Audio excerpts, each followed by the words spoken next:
அஸ்ஸலாமு அலைக்கும், welcome to ஜெயரா views. இன்றைக்கி நம்ம பார்க்க போகிறது என்னென்னா, இன்றைக்கி ஒரு செம்மையான ஒரு ப்ரௌனி கேக்கை பற்றி தான் பேச போகிறோம். இது எங்கள் வீட்டு பிள்ளை தயாரிக்கிறதுங்க, சொந்தமாக தயாரிக்கிறது.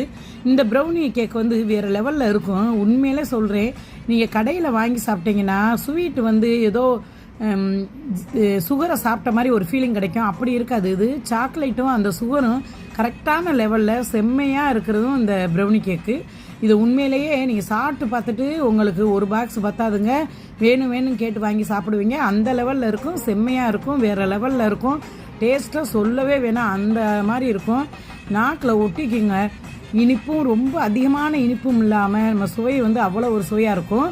அந்த ப்ரௌனி கேக் மட்டும் இல்லை, இந்த ஒயிட்டு கிண்டர் பிளாண்டி ஒயிட் கேக்கும் செம்மையாக இருக்கும். இந்த ஒயிட் கலரில் இருக்க அந்த கேக்கும், இந்த கிண்டர் பிளாண்டி வெள்ளை கேக்கு, இந்த ஒயிட் கேக் இருக்கே, இதில் வந்து ஒரிஜினல் சாக்லேட் வந்து அதில் மிக்ஸ் பண்ணி பண்ணுறதுனால வேறு லெவலில் இருக்கும்.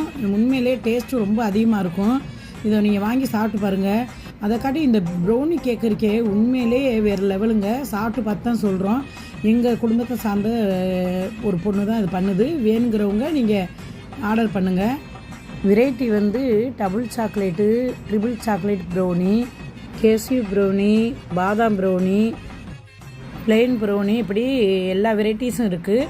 அதே மாதிரி ஆர்டர் வந்து காக்குலோலேருந்து ஆர்டர் இருக்குது. உங்களுக்கு எவ்வளோ தேவையோ ரேட்டுமே நல்ல பரவாயில்லாத ரேட்டு தான், சூப்பராக இருக்கும்.